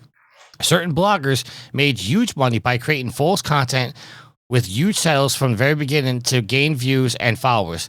Exploiting the lack of information about the game's development, their actions triggered a gold rush among content creators due to the game's pre-release popularity. And finally, why do they say that the release game is not the same as that in the trailers, and why was the game closed? We implemented everything shown in the trailers, from home improvements and a detailed world to off-road vehicles. We only disabled a few minor features like parkour due to bugs planned to include them in the final release. Hold on. Remember the experiment where you were asked to count pink objects in a room and then recall the blue ones? You won't remember any. It's all about focus. The negative bias instilled by certain bloggers making money on the hate-affected perceptions of the game. Look at the unbiased gameplay like Dr. Disrespect's stream at release. Despite the initial bugs and server issues, he liked the game, which we fixed later. and the game received improved reviews over the weekend. Unfortunately, the hate campaign had already inflicted significant damage. By the way, after sales closed, many people wrote to us that bloggers had deceived them and that they actually liked the game and they asked for access. We also heard petitions were created to continue development, and on the black market, the game's price exceeded $200, and some even began to make their own mods. We're grateful to all senders of emails who expressed support and appealed not to give up and continue to continue to work. Finally, we encourage you to subscribe to our social networks to know what will happen next. So that was a whole lot of bullshit. Because this is the company that said they were going out of business, and now they're making another game. You can't believe anything this company says. And any game they put out, I don't know why they would expect anyone would buy it. So everything they just said was fucking bullshit. Okay, what I said to Daryl is the only way, and I mean the only way Fantastic has a way to redeem themselves at this point is if you're going to make another game, go make your game. Be open and honest from the start, exactly what's going on. Let us know if you're getting in over your head. Don't bullshit us. I said, and when it comes to the day before, the best thing they could fucking do, if they're going to continue to make this game for the next year, shut up, make the game. Come out in a year, year and a half, 2 years, whatever. Come out, announce, hey, this is our trailer, this is our game, and it's out right now, and it is absolutely free. And this game will remain free for a year period, 2 year period, whatever the case may be. You play it. You tell us what we're doing right, what we're doing wrong. We fix it. We're going to sell microtransactions to try to bring some money in, but only buy them if you are happy with what we're doing. In a year time, 2 years time, we're going to start to charge for this game, but in a manner of earning back goodwill. We're going to release this game for free, and you can play it, and you owe us not a dime. Let us earn back your trust. That is the only way, in my eyes, that Fantastic has any chance of redeeming themselves. Now, with that being said, I want to comment on something before. I normally let you guys go first, but this has got me heated because they're coming at the bloggers. Okay? They're coming at the content creators, and all three of us, in some way, shape, or form, are content creators. Okay? If your game was shit, your game was shit. And you cannot expect a blogger, okay? And I'm not speaking for Alex or Benny here. I'm speaking for myself here. If you want me to review your game, you want me to give you coverage on your game, I have to be honest in what I'm playing, what I'm seeing, what I'm experiencing. Otherwise, nobody's going to give a fuck what I have to say because they're going to say, oh, he's being paid off by Fantastic or he's being paid by IGN to write a good review. No, I have to be honest because if that game is shit and then Benny goes and plays it and goes, well, I listened to Tricky. Tricky said he liked it. Oh, now I would just wasted $60, $80, whatever they paid for the game. Benny's never going to come back to me to listen to my opinion because I just made him waste $80 on a bullshit game. And then he's never going to play that fucking game. So don't blame us because your game was shit. If Fantastic from the start was like, hey, we're in over our heads. We're a small independent studio. We're trying to give you a AAA game. We're failing behind. Gamers understand that. Gamers go, okay, go get the help you need. Release your game. How many times, Alex, have we said on this show, you got to delay your game? Delay your game. Make it right. It may suck, but we will wait. Okay? But the biggest fucking red flag that I had with this game is when they announced 3 days before the fucking release date, hey, we're delaying this game because we're going from Unreal 4 to Unreal 5. Are you fucking kidding me? No developer in the world is going to wait that late in the game to go, hey, we're going to move up to we're going to completely change the engine of the game.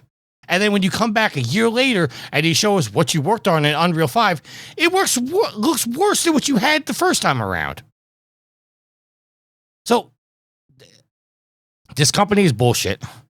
But if they have any chance to redeem themselves, That's the way they need to do it. They what they ran. I'm sorry, out of I went on money, my so rant. they had to close in air quotes. So they ran out of money, so they couldn't do anything else to help make the day before better. But now all of a sudden they pop back up, complaining and whining. And they're making another game. Yeah, all that checks out.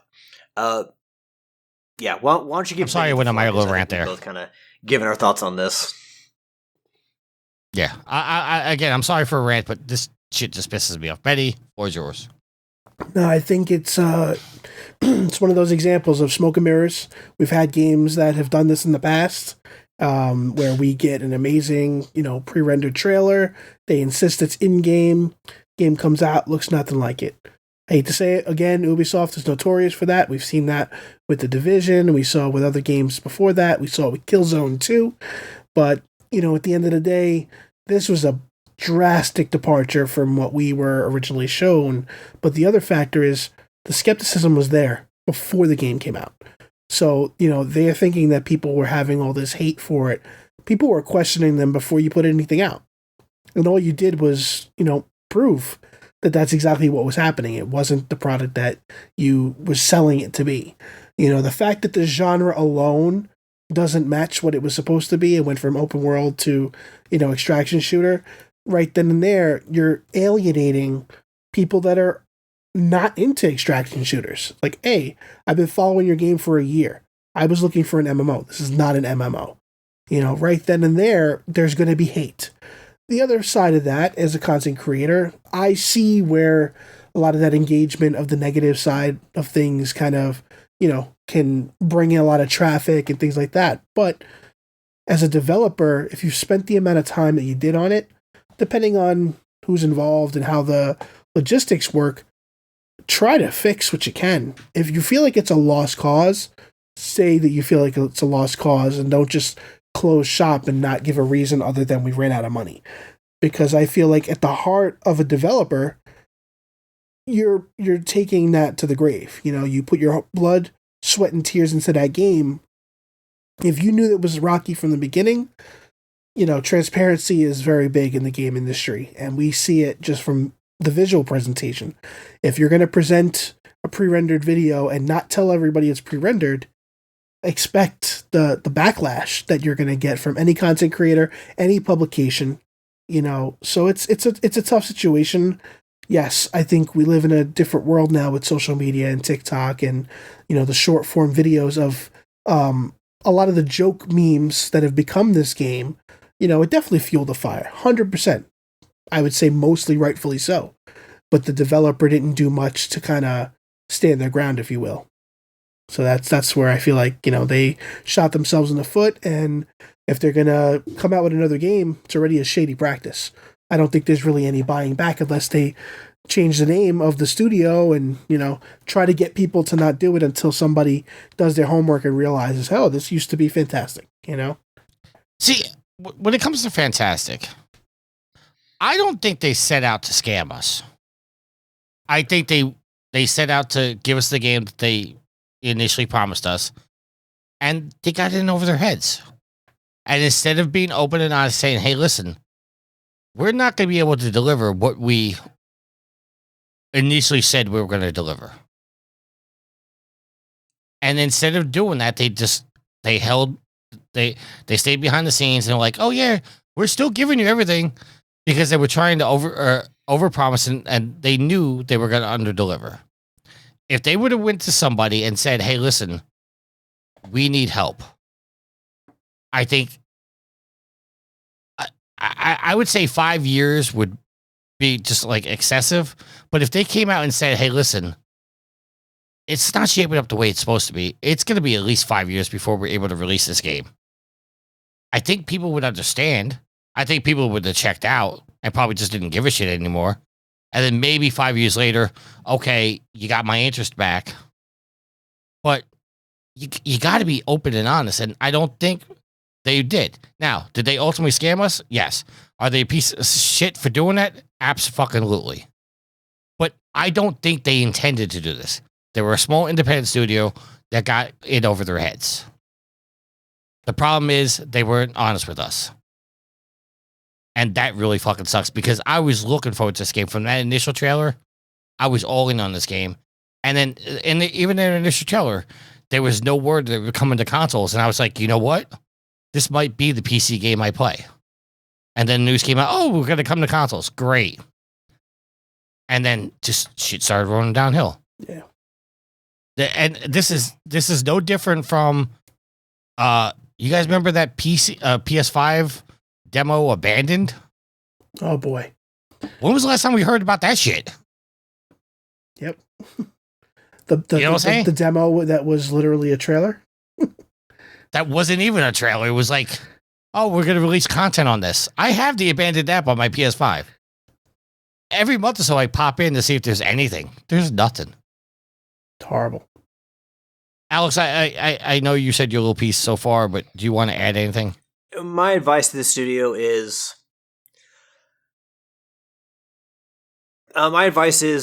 clearly,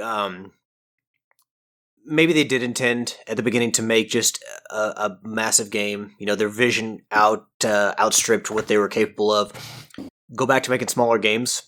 You know, just worry about quality. Make a smaller game that you know you can deliver on and that people don't have to spend a lot of money to buy in on. You know, $10, $20.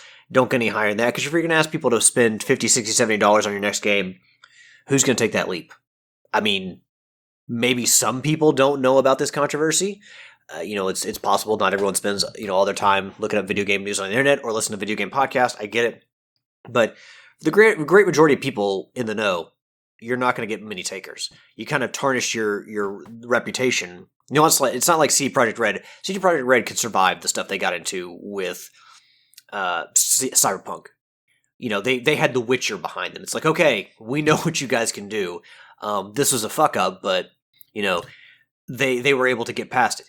This company, sure, they may have made some games before this, but nothing on the scale of what they tried to do. And, you know, after what they have done, kind of just seemingly releasing the game, you know, praying everything worked out, and then seeing that the money wasn't flowing in, so they're like, well, we got to get out of here and run and hide for now. You've lost a lot of trust. Pretty much all the trust, because you didn't have much banked in that start. So go back, worry about quality, make a smaller game, sell it for, you know, a low level entry price, and gain trust back that way. But you're not going to be able to make a big game like the day before anytime soon, if ever again. So I'll leave this before we close out the show. Do you guys, either one of you guys, see a way that Fantastic can redeem themselves at this point? Or do they have to completely rebrand and re-release under a different name? If they do try to change their name, it looks deceptive, because it looks like they're trying to hide from their past. So I honestly think that you need, for the sake of transparency, I think you need to stay under the same name. Because if you know, as soon as you find out that is the same studio just under a different name, you're like, oh, you're trying to fool me. Well, I don't like that. You fooled me once, you ain't gonna fool me twice. But do you see a chance of them redeeming themselves? The only way is, like I said, make small games, focus on quality, and make the buy-in not that much. So there's not that much trust that's needed. You know, you could say, hey, this studio just, you know, I've seen some media, some screenshots of this game. It's only $10, it's only $20, 15, whatever. I'll take a flyer on it. You know, the critical reviews are good so far. So, you know, hey, maybe I'll put some trust in it. But you come out with another $50, $60 game, or I shouldn't say another, because I know that the situation with the day before was a little different.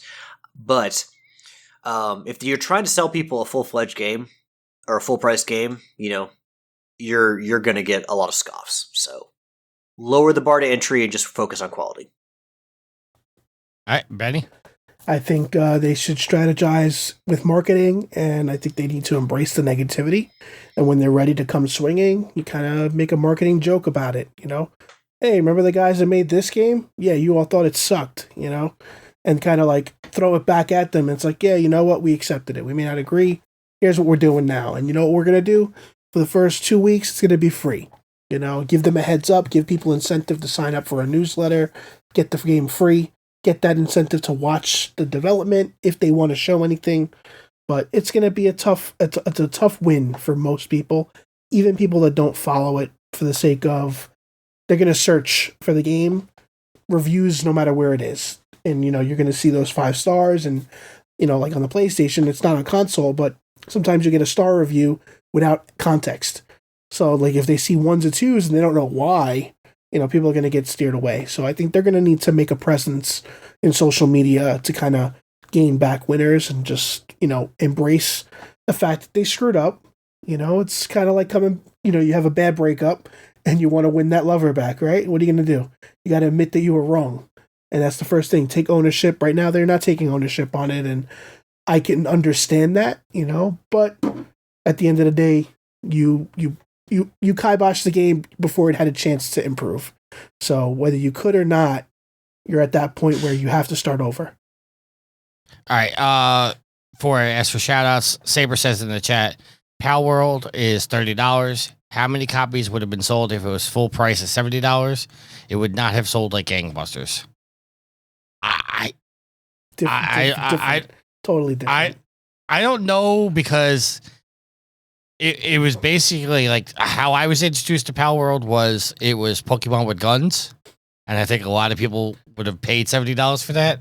So to his point, I think it would have sold more, but I think it still would have sold pretty damn well at $70. And we didn't go into what apparently Pal World is on the verge of maybe getting sued. Yeah. So did you see the video they put out where they're like, oh, this is not Pikachu, this is it's completely different. I thought that was funny. All right, let's close out the show. We're approaching the 2-hour mark. A lot of good conversation. I think we had a good quality show. Let's do shout outs. Betty, we'll start with you first. Do you have anything you want to shout out? And, if you want to plug your stuff again, please do. Thank you. Yeah, just want to shout out anybody that's been following me on all the different social media platforms all these years. You can usually find me at It's Benny Rose on Twitter and all that other stuff. TikTok, I'm on here as well. My show, Press for Time, is on YouTube, also on all the different podcast platforms as The Press for Time Show with the number 4. But I want to shout out my Press for Time team, the guys that work with me, just like you have a great team here that helps you do the show. Without having the people that believe in your vision, it's very hard to get a lot of that stuff off the ground. So my co-host Tyler, who lives in Louisiana, we've been friends for about 10 years. We work together at Gaming Age. We have not met in person, so that's a goal for the year to try to meet this year. I want to shout out to him. I'm sure he's watching and supporting. And again, everybody that's been following your brand for, what is it, 15, 16 years now, if not longer. It's been 12. Actually, it's 12 years. It's been awesome. It's awesome to see that you've been at it, because again, we see content creators come and go. We see platforms come and go, and knowing that back in the heyday doing the retail game, I remember when you were first launching it, and it's awesome to see that you're still at it. And, it's cool that I could see that we do a lot of the same press events and things like that. So, thank you for having me on the show. It's been a really fun time today. All right, Alex, your shout out, sir. Well, I want to give a shout out first and foremost to our awesome community, the fuel to the fire, this trophy horse. Thank you all very much for continuing to support us into 2024 and beyond. The only reason we do this show is because we have a lot of fun interacting with you all, making jokes, sharing memes, talking, serious topics, sharing the news. So again, thank you all for, just being so supportive. It's really what keeps us going. Give a shout out to Tricky as well as to our other co-host Yield and Matt. Hopefully Yield gets his computer situations figured out, because, it sucks not having a computer. It's, hopefully he's got his internet figured out and it's just a computer this time, but no one, after you've paid a bunch of bills at the end of the year, no one wants to have to go and buy a new computer. So hopefully that's not the fix. And we hopefully will welcome Matt back next week. And that we'll get some, notes from he and V's vacation. Hopefully they had a good time. And of course, good to meet you, Benny. Thank you for coming on the show and spending 2 hours of your time with us. It's kind of when you got a family, it's kind of a big commitment, especially when it's your free time. So we definitely want to thank you for joining us. Absolutely. No, I appreciate the opportunity. It's great to meet you as well. And last but not least, I want to give a shout out to my awesome and loving girlfriend, Ashley. I love you, hon. Yeah, that is going to, I love how I did like the Scooby-Doo thing. Like I was going to add some of my own after Ashley. No, she's always the final one. So yeah, that's going to do me for the week. All right, I want to give a shout out to the goddess. Shout out to Sweet Mama D, who made an appearance on the show. She's going to be on YouTube. She doesn't know that yet, though. Shout out to my niece, Nina, who Ashley's been here for the first time while I was recording the show, and she's rolling with the punches, realizing she's got to be quiet. She doesn't know. I mean, Sweet Mama D's, ingrained into it. She knows. 12 years of doing this, but Nina didn't know that. So, shout out to listeners. Shout out to Betty. Thank you for coming on the show. I know this was not really short notice, but kind of reached out. I was like, hey, in 2 weeks, you want to come on the show? He's like, yeah, no problem. So glad we got that all straightened out. But yeah, if there's nothing else, until next week, happy trophy hunting. Later.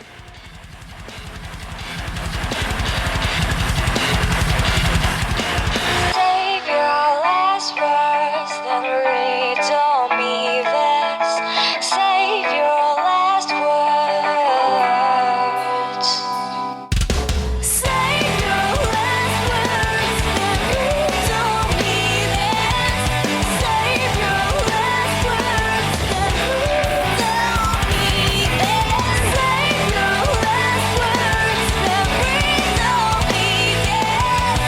Save your last words, then read to me this. The theme song is Venus by the band Even off their album Zenith. Permission granted by the band and 12 Stone Records. You can find them on Facebook by going to www.facebook.com/evenphilippines.